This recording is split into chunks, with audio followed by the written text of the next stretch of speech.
We're going to move on to the first lecture today, which is Thomas McQuillen. He's a professor at the Architect School at Oslo, Oslo School of Architecture, where he has taught since 1994. He obtained his degree in architecture at the Cooper Union for the advancement of science and art in New York, and he holds a PhD from Oslo School of Architecture, which was called Le Corbusier's Technological Agenda. His research focus is the relations of technology and significance in architecture, as well as the question of practice research. The title of Thomas McQuillen's lecture is very clear. It's called Introducing Le Corbusier. Welcome, Thomas McQuillen.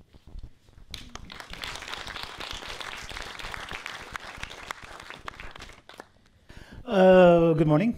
Thank you for the invitation, Lotte.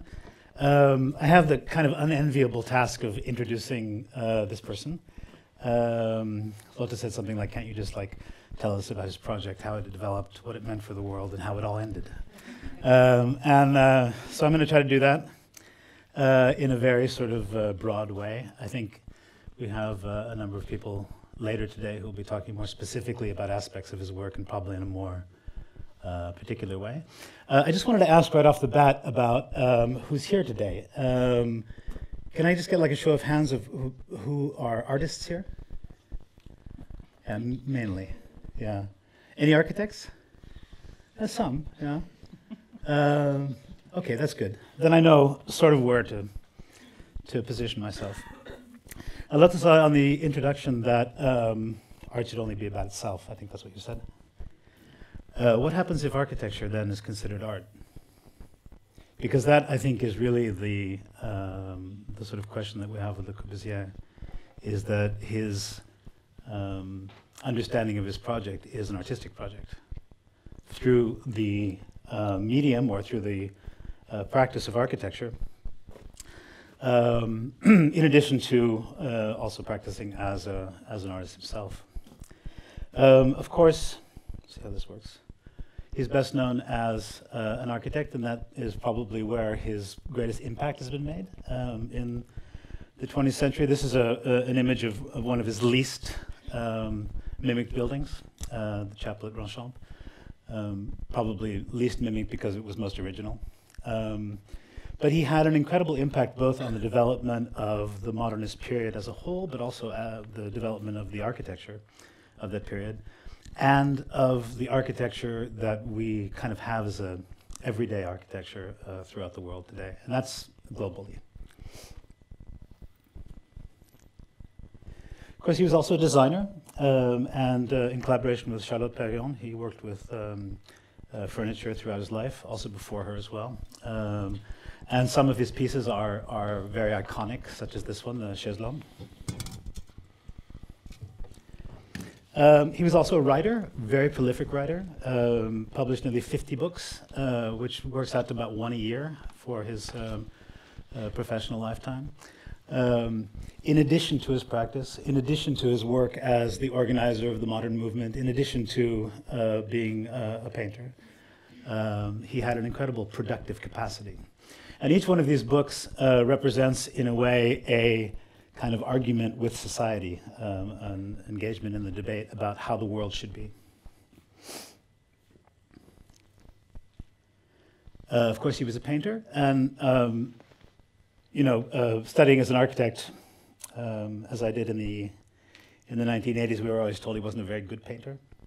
At least architects were never really that interested in his painting. I think maybe that's changed in the last few years. At least the auction prices suggest something in that direction. But he always insisted that the core of his artistic research was the painting that he did in his studio in his apartment in Paris, that he used as his sort of what he called the atelier of the patient research. Spent his mornings painting before he went to the office in the afternoon, and then he'd come back at night and write. Another important feature of his influence is the fact that his studio in Paris, shown here, was a kind of a clearinghouse of coming architects in Europe and also globally throughout the world in the period from say mid-30s until 1965 when he died. And many of the world's leading architects and also other lesser known worked at the studio. And so that influence is maybe more important than the way that the publication of his work had to on the discipline. The one thing I'd like to sort of focus on with him is what I think is maybe his most interesting aspect, and that is his fundamental duality, or the complexity of his character. When you're talking about somebody like this, you can talk about him in many different ways. My approach has always been to think about him as a person. And as a result, I think he's more interesting that way. He has a lot of very insalubrious, I guess you would say, sides. He was not an angel by any account. But his struggle, and his life was a struggle, an artistic struggle, is a very interesting one, I think. And throughout his work, I think that understanding this duality, shown here in this drawing, which shows sort of the Apollonian face of the sun as enlightenment and rationality and in a way progress, and then the Medusa head representing in some way the struggle of the flesh, sexual desire, irrationality, power, and so on. And this figure, which became kind of his logo, personal logo for a while, represents very well this kind of struggle that he had. He always thought about his work as a fight with himself, a fight with his clients, a fight with society. But always, of course, with the notion that winning this fight would mean the betterment of society.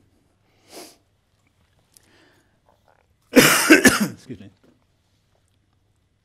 And I think this contradiction is quite clear in many of his works, maybe none more so clearly as this Cabanon, his final sort of philosopher's hut that he built for himself.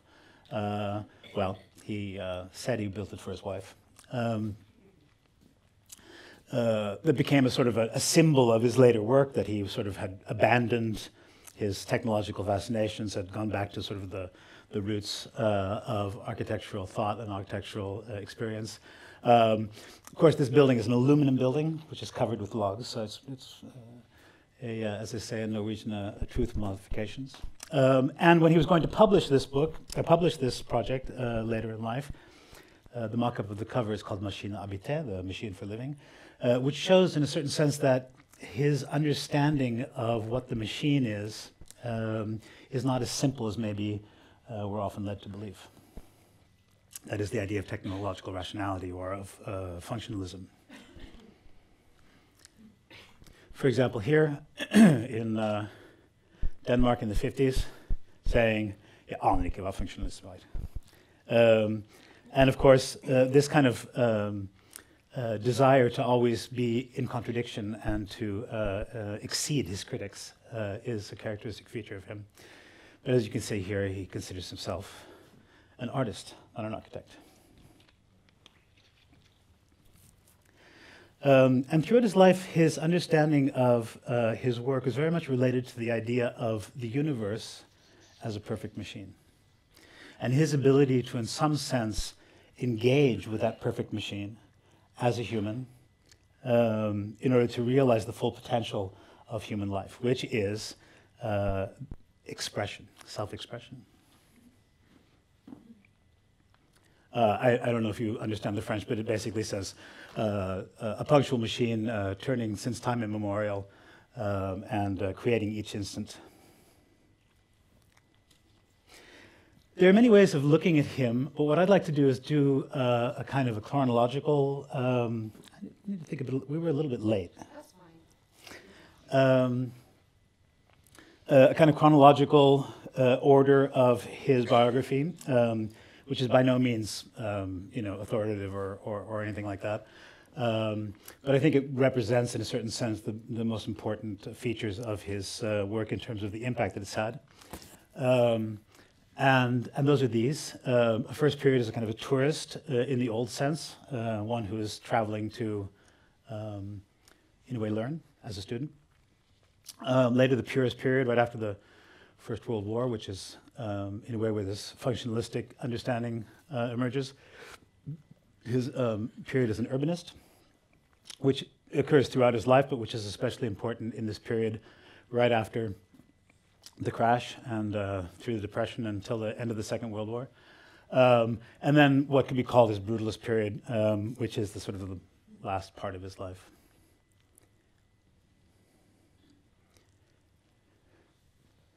He grew up in this little town called La Chaux-de-Fonds. This is a later picture, so it's developed since he was there. Watchmaking community in Switzerland, in the Jura region.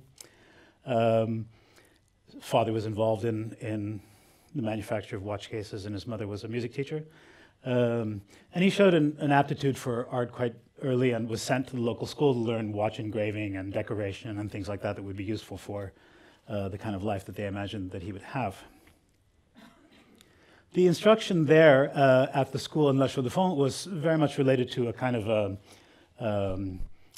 local indigenous understanding of art as a study of nature. We see very clearly here the sort of like national romantic secessionist kind of feeling of the work. And Jean Leray was sort of, I didn't mention that, he wasn't called Le Corbusier yet. He was born Charles-Edouard Jean Leray and changed his name only in the 20s. So in the first part I'll be talking about him as Jean Leray or as Charles.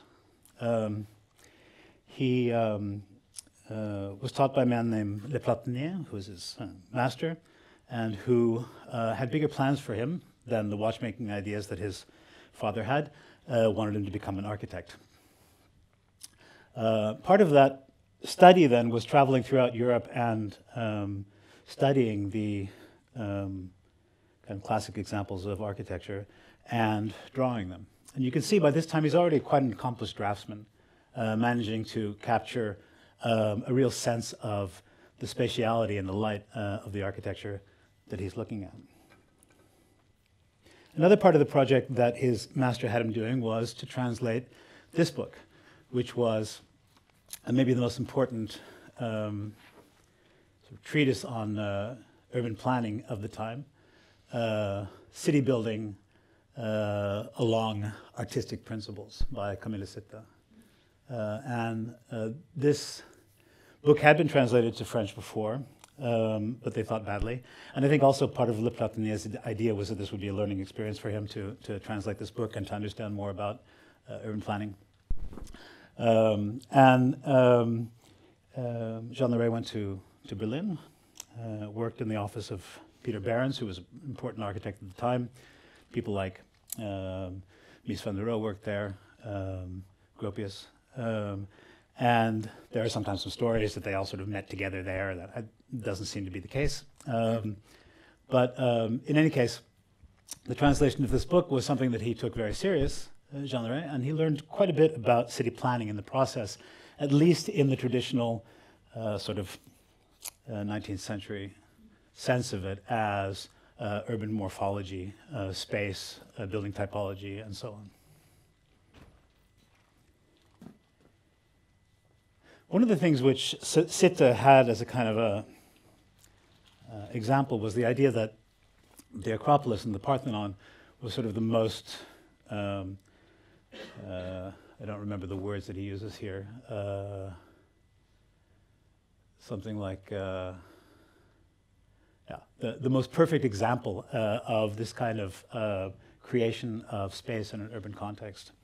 And I think this had a great impact on Jean Leray, who, after his time in Berlin, decided to create a tour for himself to what he called the East, which at that time was really like Eastern Europe, Bulgaria, Turkey, and then down to Greece and through Italy again. He developed a plan for La Chaux-de-Fonds, his hometown, based on the information that he had gathered through his studies of Sitta, and began to get this kind of idea that he could act in the world in an impactful way. This is the trip that he planned, the journey to the East, what he later called the useful voyage. He studied the sort of the folklore. You can see here there's culture, folklore, and industry as a key, and looking at both the indigenous products and also the new technological products that were being produced. But the most important event of the entire trip was his arrival at the Acropolis and his confrontation with the Parthenon. He had the sense, I think, already from Sitte and from everybody else that this was supposed to be the most perfect building that existed. And he went up to the Acropolis thinking that I'm going to be disappointed. And he was not disappointed at all. He was blown over by this building.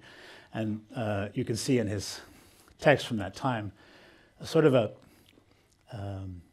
almost hysterical, sensual reaction that he has in seeing this building.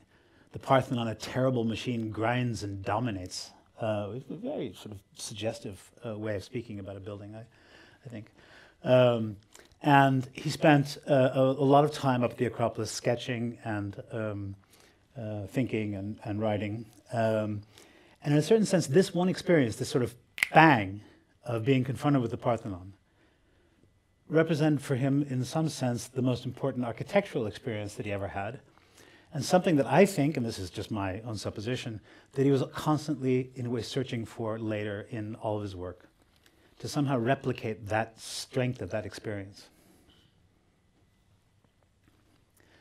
He was in Paris, moved to Paris, worked for the Purism, who were both architects and had a building company, were specialized in the new material, reinforced concrete. You can see from the church in the background, which is Rancy, that the style is still quite 19th century, but the technology was very advanced. And Le Corbusier was very impressed by the way in which,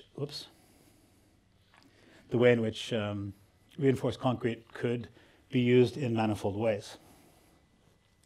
He developed, in response to the destruction of the First World War, especially the bombing of Flanders, where many people were made homeless, this idea about the domino, which he called it, the kind of a half-fabricated house that could be provided to inhabitants and who could then fill in the walls themselves as a kind of like emergency housing. And working together with an engineer named Max Dubois, he developed this system, which was based on the idea of the independence of the structure from the form or from the enclosure. And he patented this idea. And later this drawing or this image has been used a lot to sort of justify or to explain the way in which his later architecture developed. But it's very interesting that it didn't have that idea originally. Originally, the sort of freedom of this object to be clothed in whatever sort of building that you wanted was about the inhabitants being able to build it themselves, rather than any kind of artistic purpose. After the war, he became very interested in somehow starting anew. And I think that was a sense that many had at that time, that there was a sort of a new beginning in history. And his work takes on suddenly a much calmer, much more sort of introspective aspect. If we think about the kind of work that was happening during the war and leading up to the end of the war, the development of a new pictorial language, which especially is seen in these images, there is this sense of violence in them, of destruction, of a new way, of somehow a division of the world into new parts rather than a synthesis. And I think that Jean Leray, still called Jean Leray, was interested in finding the synthesis. How to create a new unified world out of the destruction of the old world. At that time, he was playing a little bit with that kind of expression in the early teens, trying to understand it, not really I think, understanding it. But a decisive moment comes when he meets the painter Amédée aux Enfants, who he was introduced to by Perret. Aux Enfants was a painter, had understood Cubism quite well, had a magazine called Élan under the war. And when they met each other, they sort of really hit it off.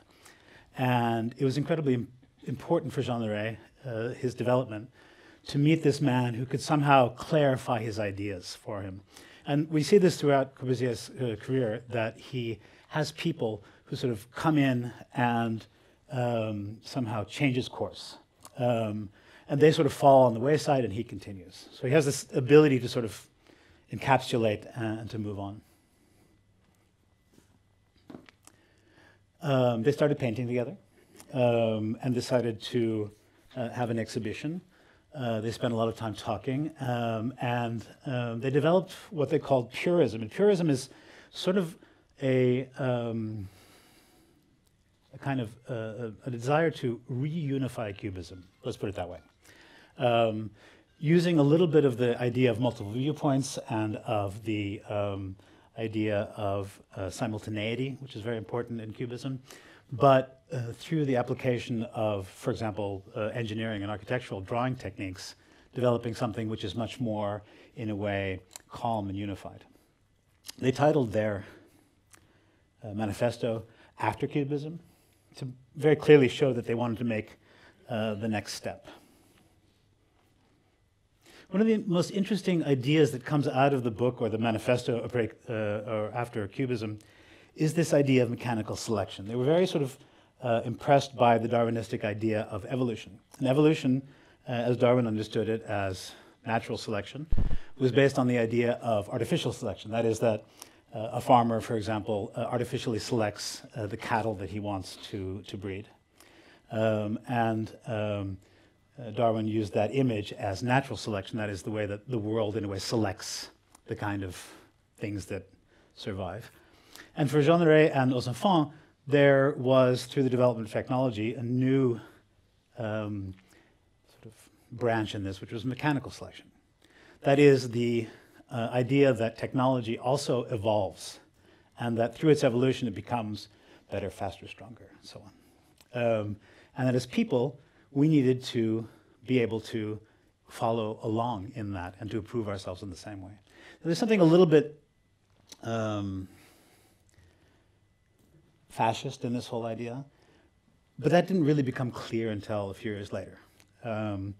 Initially, this was somehow a very positive idea that we would see through, in a way, purification, through clarification, through evolution, create a better, cleaner, faster, more natural, more beautiful world. They created a magazine called L'Esprit Nouveau, which is a really brilliant thing for many reasons. One of them was that that allowed them to invite all of the best-known artists of the time and to publish their work. So they immediately established themselves in an artistic community by doing so, from being unknown. The other thing that they did was that they decided to use pseudonyms. And the one that they decided to use was Le Corbusier Sonien, based on the idea that they couldn't write under their own names. And aux Enfants chose Sonien, which was his mother's maiden name. But Jean Leray could not choose his mother's maiden name because it was Perret. And that was the same as Auguste Perret, who was his master and a very famous architect in Paris at the time. So he chose Corbusier, which, according to him, meant the guy in the Middle Ages who was supposed to shoot down the crows so that they didn't shit onto the church steeple. He really liked that idea, and somehow it was related to one of his ancestors.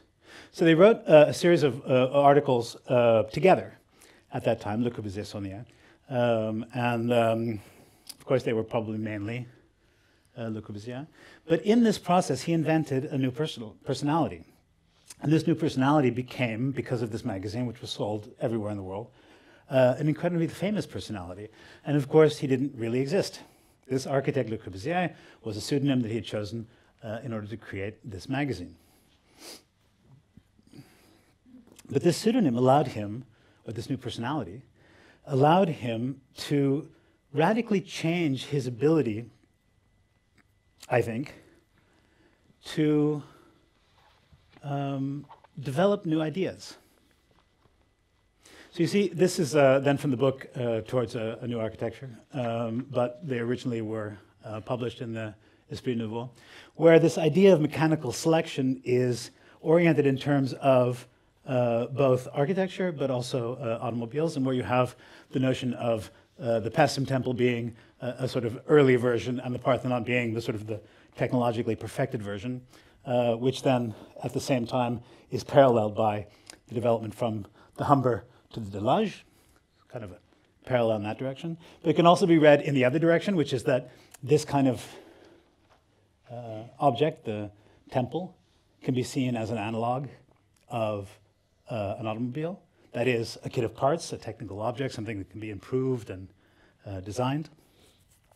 And so you get the sense suddenly that there is a kind of a new world order developing of a new technological understanding of the world in which these things, which are the most important things for people in the 1920s, are related to archaic things. And that's incredibly, I think, significant and original at that time. This is, excuse me, accompanied by an understanding of the evolution of architecture. That is, that architecture has also, in a way, a kind of a style for its own time. Not only a style, but in a way like a kind of character for its own time. And that's related to the way that it's built and the materials it's built out of. And that also responds to the way in which openings, for example, windows are taken, and so on. So there's this idea that we don't really have any choice except to become modern as architects.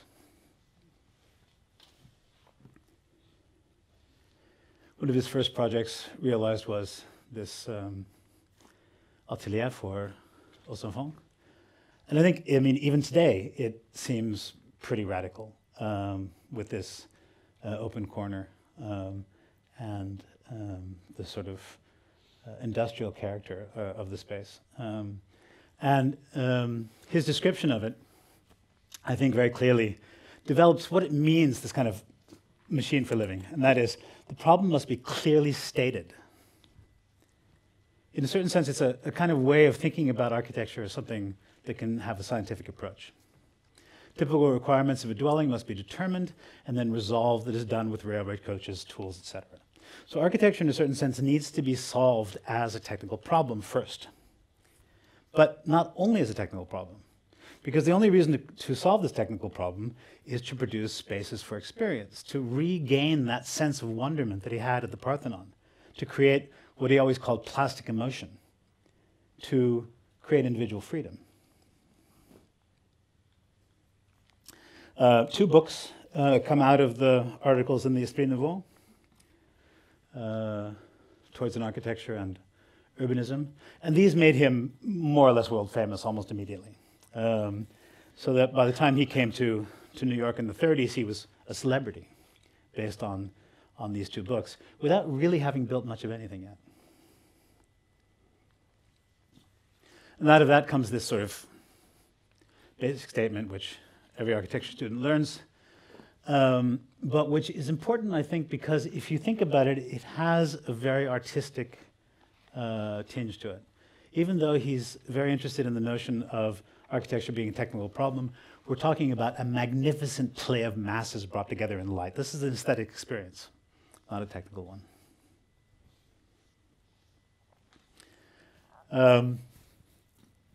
And we see a little bit of that sort of sense here, that there is, in a way, an appeal to experience and not just to a rational understanding.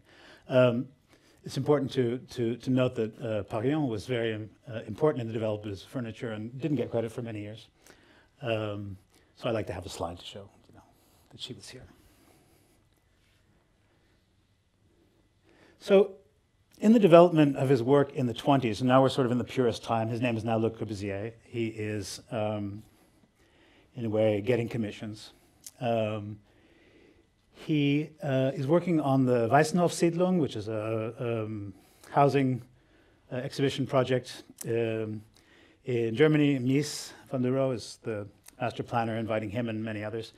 And in his project, he finally gets the sense that he understands sort of what the principles of his architecture are. And he formulates what he calls the 5 points. And these 5 points are, in a way, what architecture is today. Of course, last 20 years, we've been going back on that and doing different kinds of things. But in a certain sense, this understanding of architecture, which is radically new, the way it's formulated, became sort of the basic understanding of architecture for the 20th century.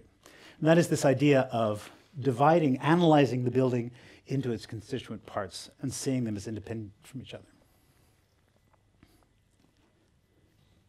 The basic idea is this, that the conventional dwelling or the conventional building is founded in the earth, so it has that kind of relationship, that it is a massive structural enclosure which has openings in it, which is covered by a roof.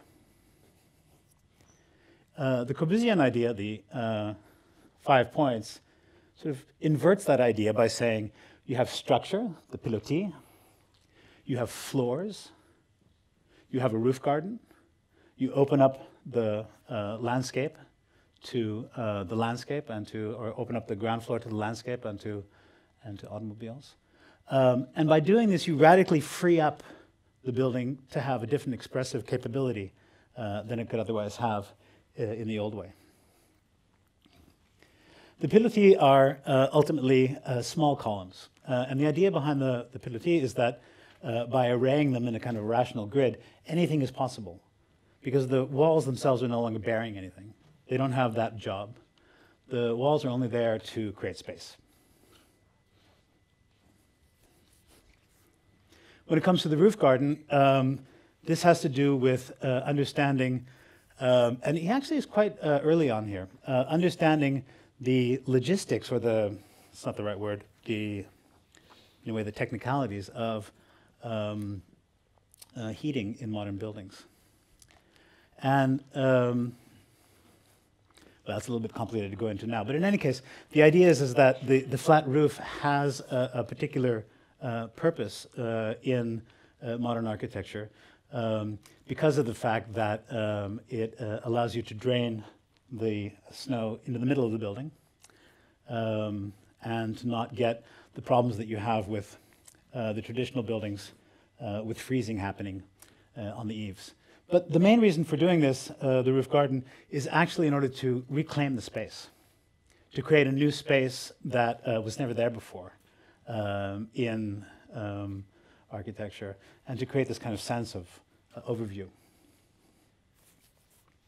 One of the first projects that he did that had this idea was a house that he built for his parents, quite small, une petite maison, called.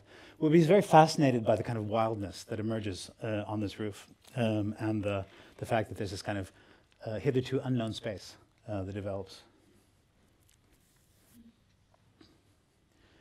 Part of the idea of the pilotis is this notion of the free plan, that the plan of the building, in a way, does not, because it does not respect or does not have the job of bearing the building, can be different on every floor. So a building suddenly has, in a way, completely different horizontal stages as you move through it. New universes arise.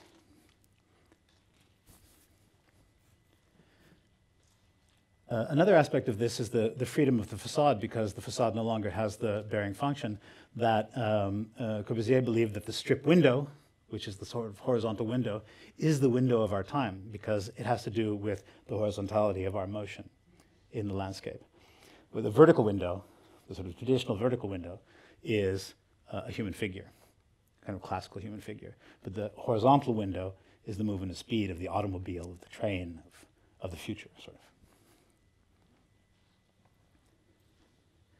An interesting thing that emerges in this notion of freeing the facade from its bearing function is that now it is open for composition.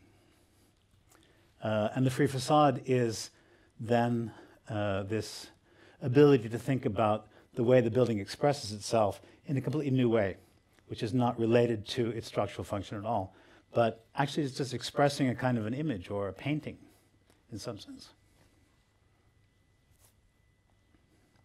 How am I doing for time, by the way? I think you had like, we could put it on 10 minutes or so. We just go on and I'll. Okay. When it's 5 minutes left.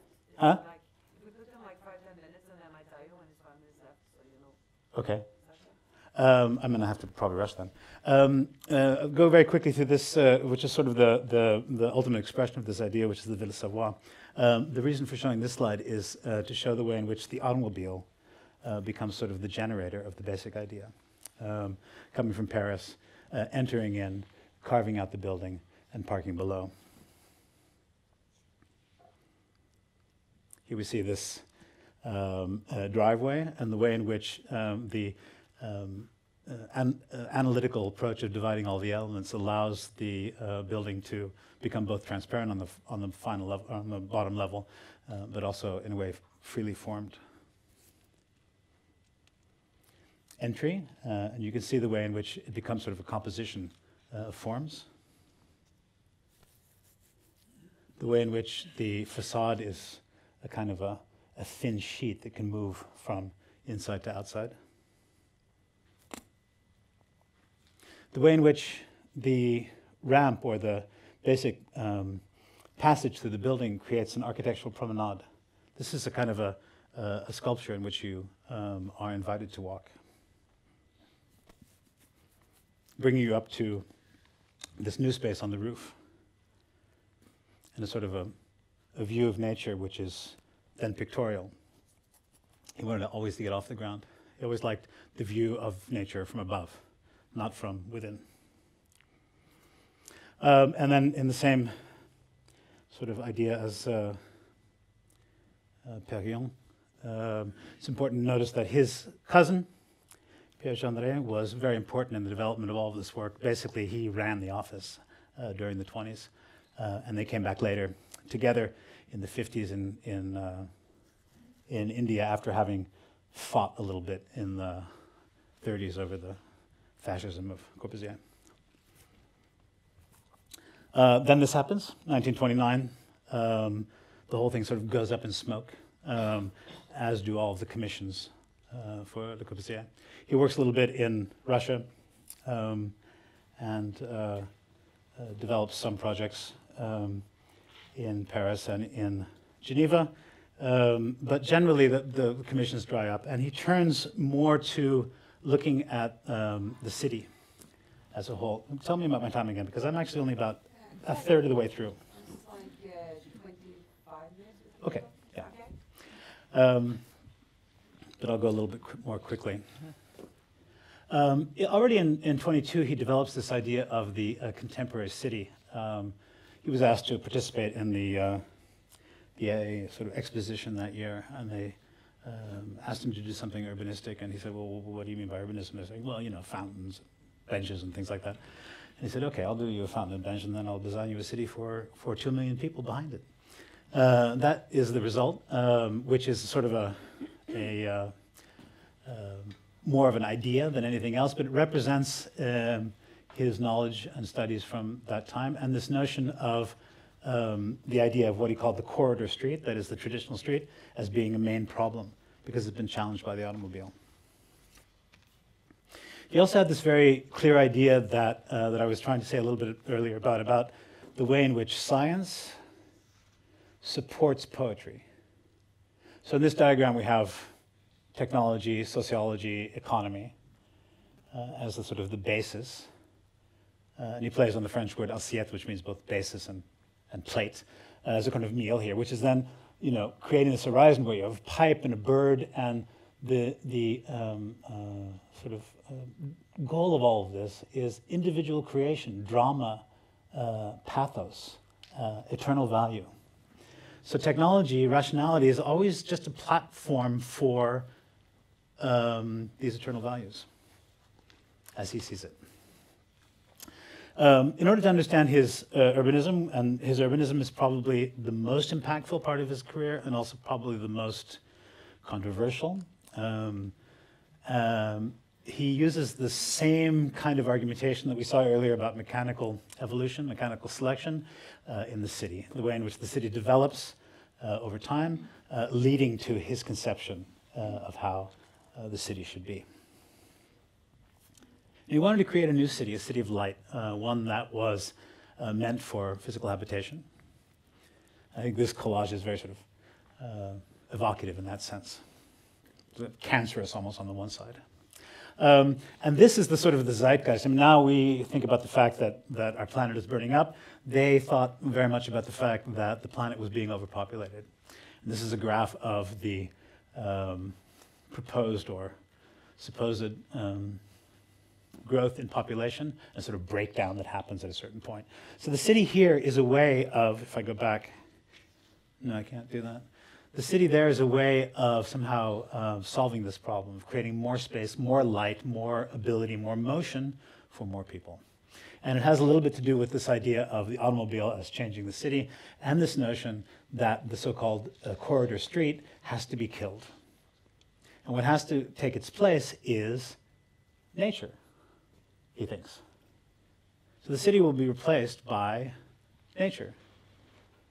And architecture will simply be objects within this nature. He develops then, this is in 1933, what he calls the radiant city. And you have the sense here from the, his books are always in a collection, even though they maybe sometimes are only the only book in the collection. He made up his own collections. But this collection is called the collection of the equipment of the machinist civilization. And this idea about a green city, a radiant city, is developed on the background of his earlier studies, but now sort of, in a way, taken even a step further. We see the notion of zoning, very importantly, kind of a business center at the top. You see what he thinks is most important. The business centers are sort of the head of the city up there in the park. Then the dwelling areas and cultural buildings. Then a green belt. Then manufacturing, light manufacturing. And heavier manufacturing. And the notion that there is a kind of a network of transportation which happens outside of the normal street. And here again we see this kind of notion, the gray here being the main highways, whereas the green surfaces below, punctuated by these sort of traveling buildings and creating these various sort of green spaces exists somehow undisturbed by that. One interesting thing is that you see at the top there's a note that says there's a drawing error in here. Unfortunately, there's a rudiment of the corridor street in the middle, and you can see in the middle he sort of accidentally created a new corridor street. In the new drawings, as you see up there, that's eliminated because I didn't want to have that. It's a new project. He's also very interested in this sort of new green city, in the way in which inhabitants could create, in a way, private spaces. And he's very interested in noise. He didn't like noise from other people's apartments. So this idea of insulation is very important. And this idea of creating streets in the air. So the buildings include the city in their own way. It has their own sort of streets within it. And this then, a notion of how traffic can be dealt with. We're very used to this, but in the 1930s this was pretty original, actually, pretty radical for an architect to be understanding this kind of thing. And then, of course, this could be simply implanted into a city, like here in Stockholm. What I find kind of amazing in this whole process is the fact that it never seems to occur to him, or really anybody else at the time, this is an incredible destruction of a historical city. And he suggests this throughout the world.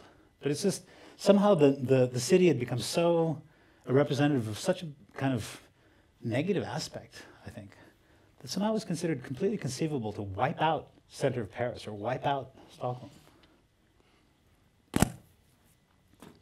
In New York, he found that the skyscrapers were not big enough. They didn't have enough space between them. That, of course, made everybody a little bit angry. But his initial idea was that he was going to go to America and there managed to create his new ideal city. He found the Americans way too timid and actually ended up not really getting any jobs at all. Also, his English was really, really bad. I heard some interviews with him from much later in his life in the 60s where his English would have only gotten better, and he's barely comprehensible. So, and I think this quite clearly shows the sort of the basic idea of the green city as the city of the future. Oops. Now, we have a tendency to think about that kind of urban planning as being a failure. That's what we've been taught. And in a certain sense, it is. But on the other hand, it never really was realized in the way that it was conceived either. So it's a little bit difficult to, in a way, judge it in that sense. I think also that we've seen over the last few years that our own perception of the modernist city has changed. You know, Amrud is different today than it was for people 20, 30 years ago. In any case, as I mentioned earlier, he was the sort of leader of the international group called SIAM, Congrès International de Architecture Moderne, which was very influential in spreading the ideas, and they developed this charter of Athens that became sort of the de facto urban planning manifesto for the post-war period, and very important for how many cities were built, especially in the third world, as they were called then.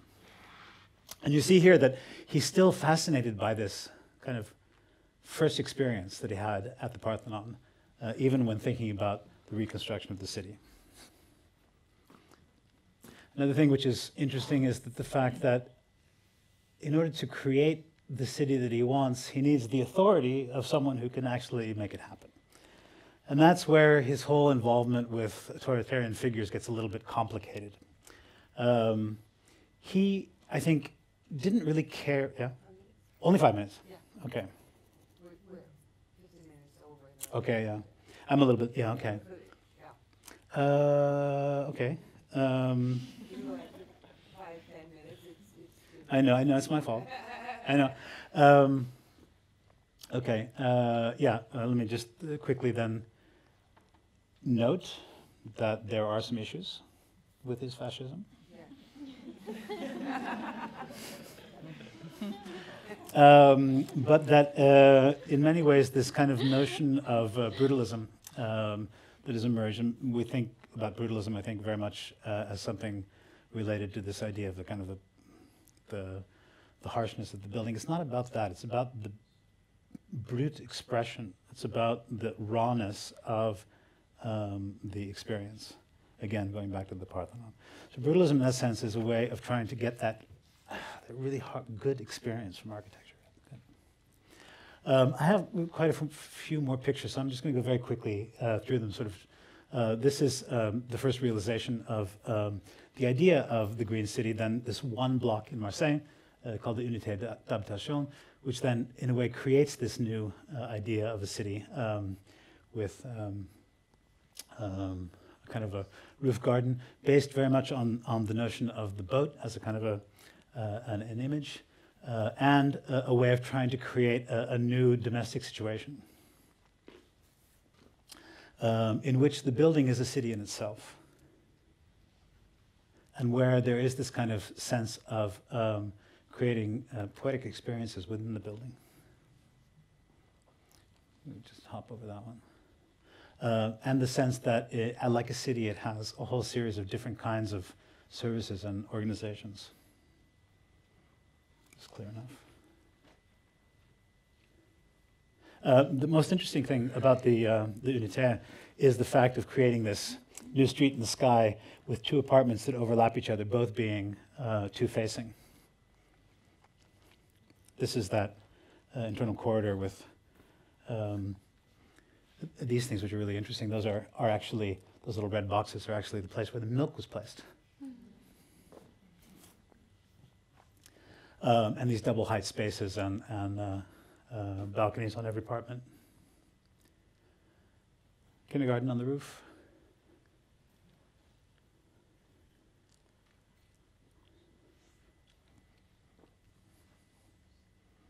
And this, I think, is the sort of the image of the Green City as he saw it.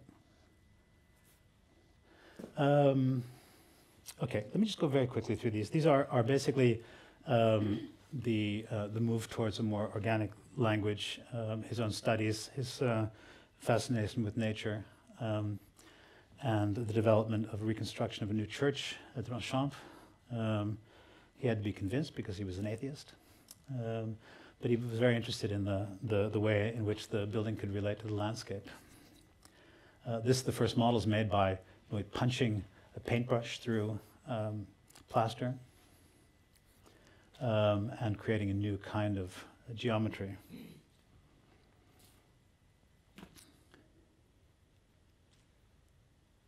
I think the main point to get from this is the notion of architecture as a kind of acoustic instrument, I think is his word. That your relationship to the building is almost like hearing a sound, although in silence. So this building in some way creates a lot of noise without any noise. Built of the rubble of the destroyed church. And then I'm just going to go very quickly through that and get to our last one, which is this sort of primitive hut that he ended up building for himself. Very technological object built in aluminum originally, but then very rustic on the outside. And the place in which he ended his life, still called a machine for living. And he went out swimming, as he often did. He was warned by his doctor, had heart problems. Some people thought that he killed himself because he was swimming and swimming and swimming and swimming and swimming. But he had a heart attack and he died. Yeah, I think that's all I have. I could do more, but we don't have time. Thanks.